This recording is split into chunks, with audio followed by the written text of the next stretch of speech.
Hello and welcome to OEG Voices. OEG Voices. OEG Voices. OEG Voices. Podcast bringing to you the voices and ideas of open educators from around the world. OEG Voices is produced by Open Education Global, a member-based, non-profit organization supporting the development and use of open education globally. Learn more about us at oeglobal.org. There's much to take in at the global level. We hope to bring you closer to how open education is working. By hearing the stories of practitioners told in their own voices. Each episode introduces you to a global open educator, and we invite you to later engage in conversation with them in our OEG Connect community.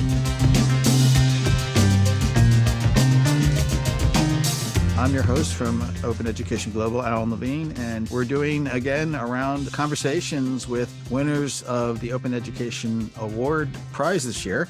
And we're trying to get a lot of them recorded. We're in the last week of December, and these will be featured and released coming in January. And I'm really excited this morning to talk about leadership with the Open Award winner, Ebba Ossiannilsson, who's coming to us from Sweden. And so we just want to talk a little bit about your work and your ideas and what influences you and maybe what you're excited or what you see coming for the new year. We can even talk about, baking if we want to go in that direction. So welcome, Ebba, and just tell us where you are right now. Where's home for you and what's that place like?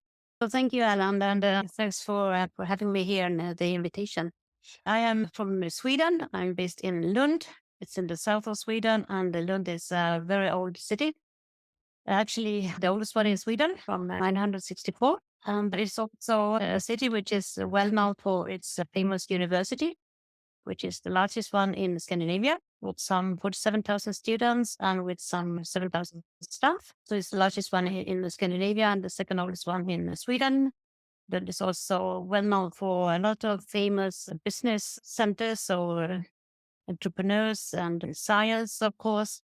We recently had done the European Resource Spallation Center here in Lund. And the city or the part you live, is it a dense urban city or is it kind of more open space, quaint streets? I mean, give me a picture of where you live and what it's like to be there. It is a wonderful city and I just love my city. I'm also a freelancer for guiding, so I know my city quite well. It's a city of nature.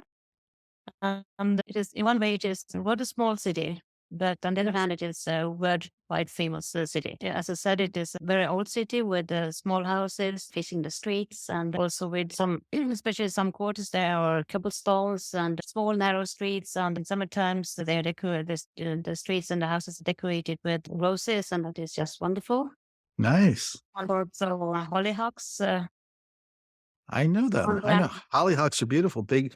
They grow very tall with the big flowers, right?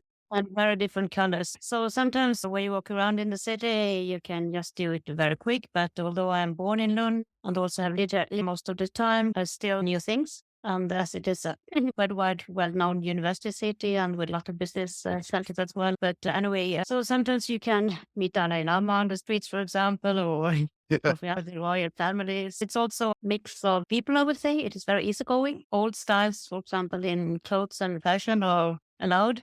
I mean, allowed in a positive way. I mean, you can get dressed with however you like. And it's a student city.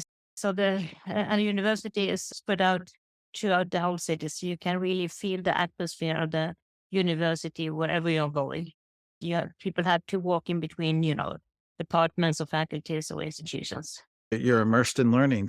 So young Ebba in school, what was she interested in? What did she think about education in her first years?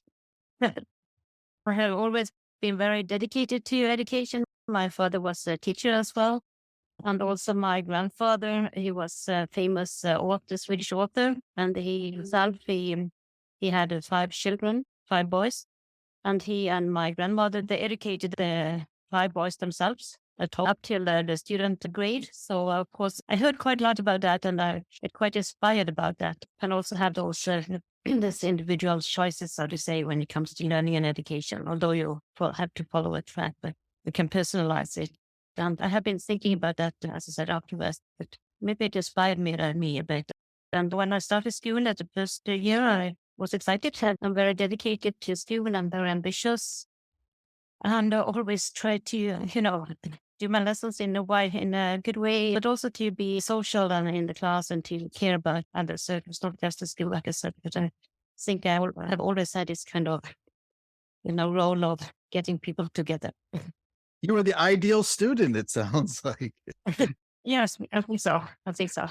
And so what was something that made you aware of, or what was something that brought you into the world of open education? What was the first sort of thing that you remember that made you aware of this or want to be interested in pursuing this? Yes, I have always been interested in this. My profession is an occupational therapist, so I'm master in occupational therapy, and I have always taken the role of the patient, and I see very many similarities that I always take to the role of the learners and try to really see their needs and demands and competences in their own, and taking the orchestra of their own learning pathways and take the responsibilities and the ownership. So I think there are some parallels in that. And then actually I was recruited. I worked at Lund University. I've done that for a long time. But in 2000 I was recruited to a center directly under the rector at the university, because at that time there were a lot of money in Sweden for distance education, dedicated for distance education. And it was especially dedicated in the medical field. And as I was coming from the medical faculty, and I always, try to look around the corner, what is possible and what is new and interesting. So I was recruited to start work there. I changed my directions. I used to say I'm a lifelong learner myself. And so that was maybe the start. And at that time also, it was a center for lifelong learning and for open and flexible and distance education. So I was the possibility to be part in more or less all the global organizations immediately as my director sent me out in the world. And that was very good for me because I learned to know all the people and all the organizations in a very quick way. And so I became interested. And then also some years later, I did my PhD about quality and benchmarking in open online learning. And also I did it by distance. I did it in Finland, 2.5 years, and I worked full time at the same time. When we look at your bio, it's a bit overwhelming with how many projects and organizations you're affiliating with. You have your ICDE logo behind you, and I know you do a lot of work with the Swedish Association for Distance Learning. Like, I don't know if we can summarize this, or how do you manage all this? As a leader, you're constantly moving between projects. Is it overwhelming, or is it excite you to be doing so many different things? It excites me very much. Otherwise, I haven't done it. And I think the beauty of it is that I see my job more as a lifestyle than a job, so to say. And also, especially now, some years ago, when I'm an independent researcher and consultant and quality reviewer, as you know, so I decide myself about what I would like to do and what kind of projects, what kind of organizations, what kind of, deadlines are deadlines. But on the other hand, I can organize my time really. And I used to say I just have nice projects, nice people to work with, nice communities, nice everything. So that makes that I got a lot of energy. And also many of the assignments I'm doing they are maybe different, but they're also related to each other. Mm-hmm. And also, as you said yourself, I'm involved in more or less everything. That makes also that they have some kind of overview what is going on. Right. Because I have it in, on daily basis, so to say. So I had the knowledge, I had the capacity, I had the people and the community around me. So that helps a lot. Right. So we asked recently for people in OEG Connect to kind of share their open education highlight of 2022. Can you talk about what's been the most current area of focus and interest for you? Especially in 2022? Or just in general, what's got you most focused on or interested in your open education work? I'm very, very concerned and involved and try to connect everything what I'm doing.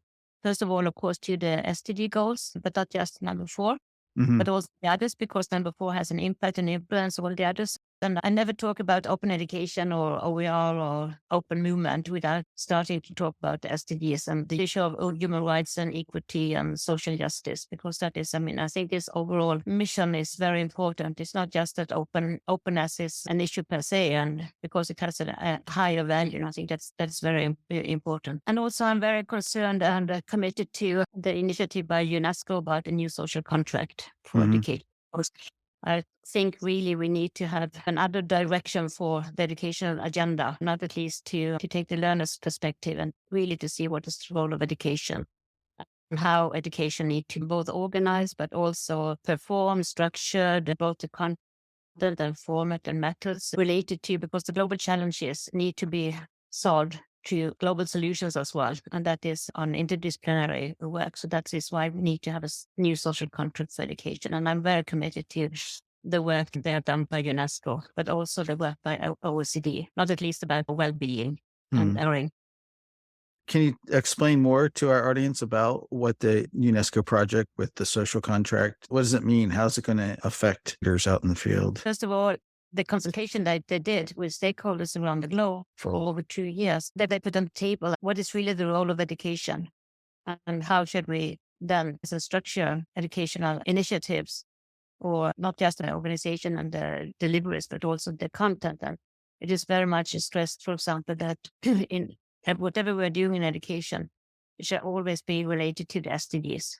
Because as I said, the global challenges need to be solved by global solutions. So that is one thing, for example, and also that we need to change the perspective from the providers to the people who need education.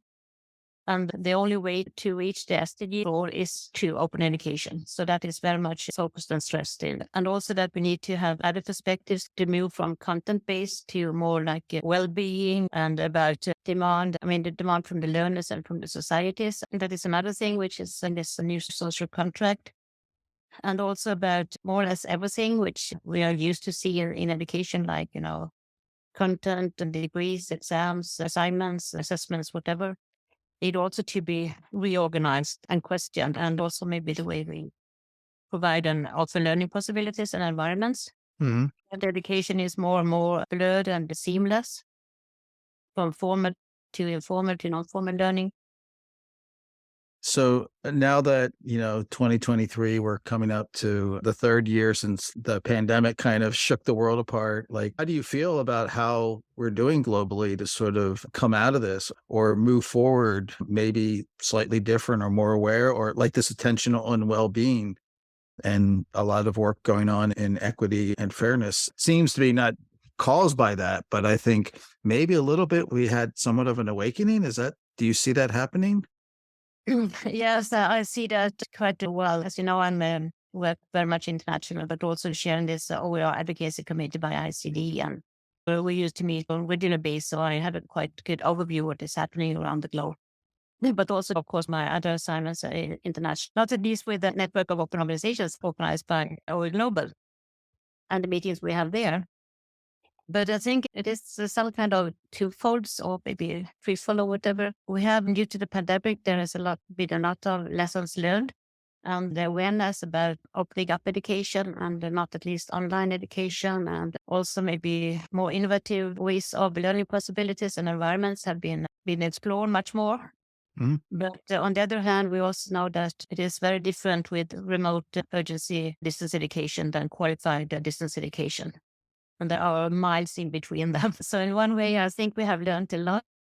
But on the other hand, sometimes in the community, think that online and opening up education is the way we did it in this emergency mode. Right. And that scares me a bit because we can do better. And also, I was in a discussion a while ago with colleagues, and there are also different perspectives. For example, for us, as you say, us, who have been in this field for a long time. I myself for over 20 years, and also others. We have one approach we call it our DNA. And those who suddenly come into this movement due to the pandemic, because they were forced to do it. So they have some kind of other pre-understanding of what it really is. Yeah. And also there discussions about going back to the normal, but I don't know really what that is, because the normal we knew before doesn't exist any longer. But I'm optimistic, so I hope for the best. And I really hope that the pandemic has learned us. I mean, it was a terrible situation, but maybe it learned us not at least what we're talking about in this new social contract, although that was launched already in 2019 before the pandemic. So there was a movement already before, so to say. So I really hope that we can move on this direction, because it is needed for the individuals, but also for the planet. Absolutely. And I'm noting as well that amongst all the other things you do, you're also teaching at, and I might pronounce it wrong, at Kaunas University of Technology in Lithuania, and also at Victoria University in Wellington, New Zealand. So that's kind of that's an eclectic mix. What do you teach, and how does teaching factor into your practice? Well, I don't teach that much on a regular basis. It is more like giving seminars, giving consultancy, contact with the master students and sometimes the PhD students, but not so much about regular courses. Right. And the most important is about research. But that interaction with students is a source of not only inspiration, but a way to stay grounded. So you also work with, I'm curious about the international body that's working on badges and micro-credentialing. How's that looking right now?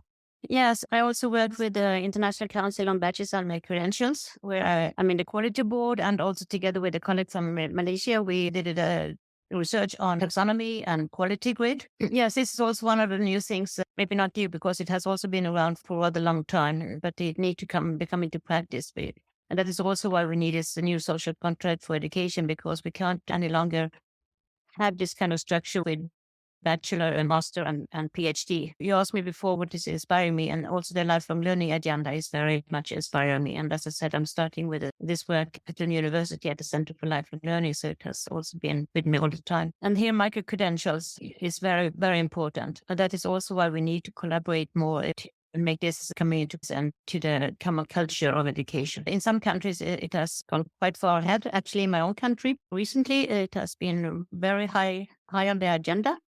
And I'm thankful for that.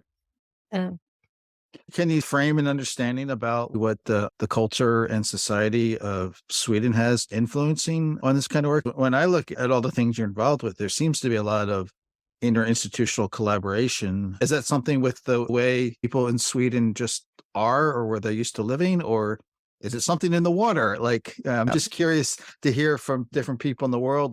First of all, education has always been very high on the agenda in Sweden, I mean, in the society, because we have always organized the society to good education and education possibilities for citizens. I mean, because of those higher values about social justice, about human rights, about equity, and educated people are more healthy. Educated people can be part in the society, can be part of this kind of conversation. So it has always been very highly ranked.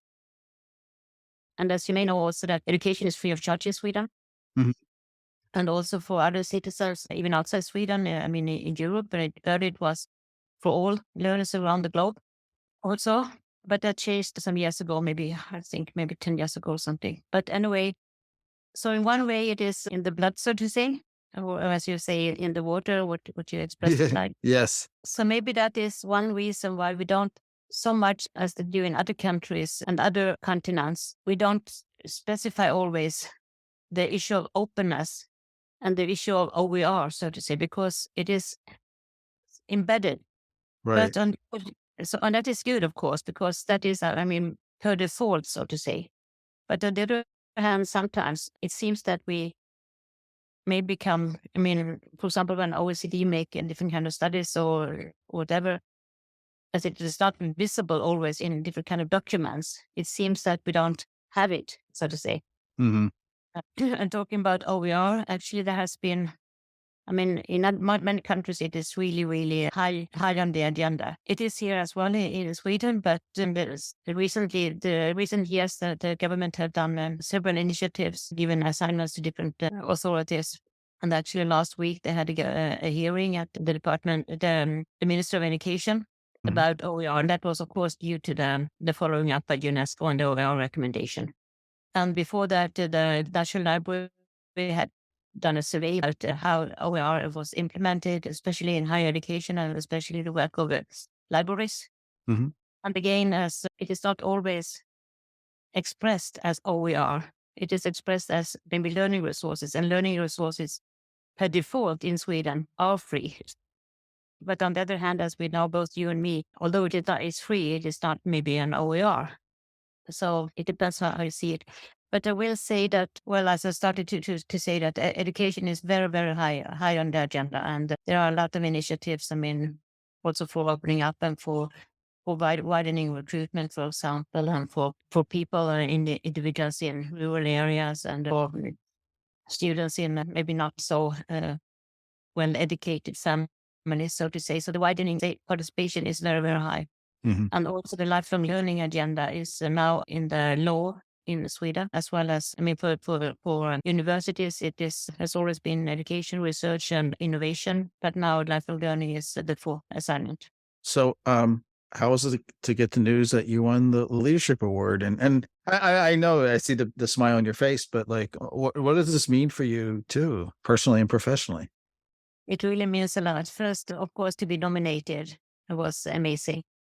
And then when I saw the message that I was shortlisted, that was already a prize enough. Because also there was, all the candidates were fantastic, good. And we also were shortlisted for the ICD OER Advocacy Committee. Mm-hmm.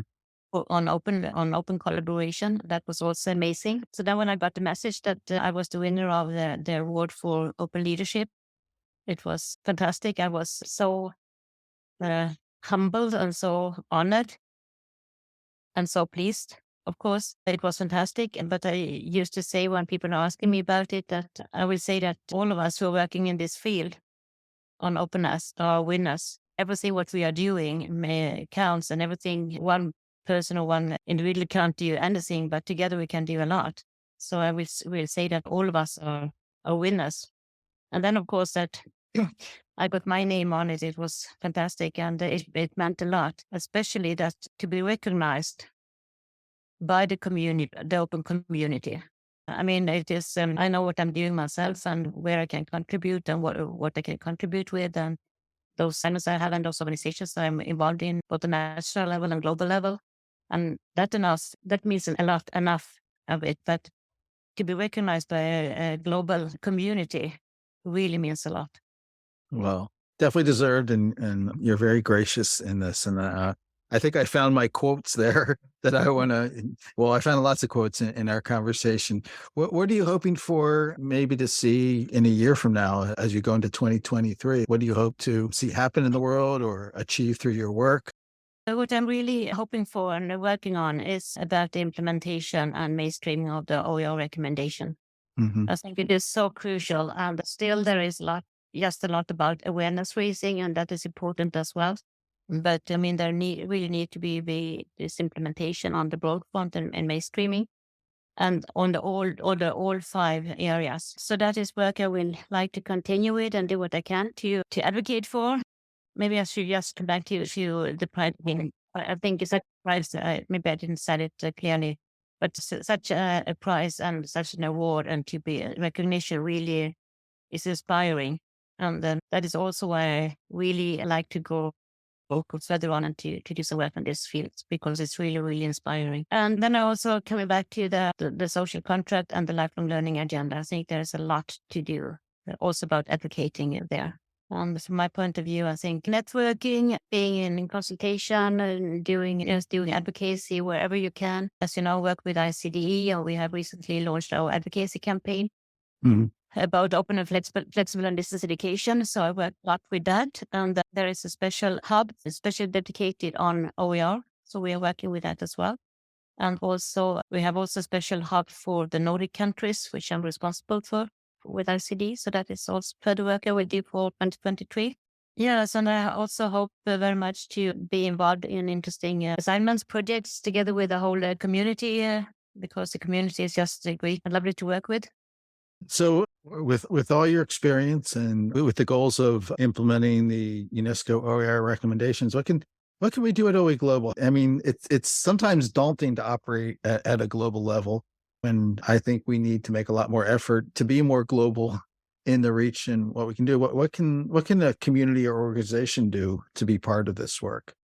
It is a good point. I think it is very important to this word localization.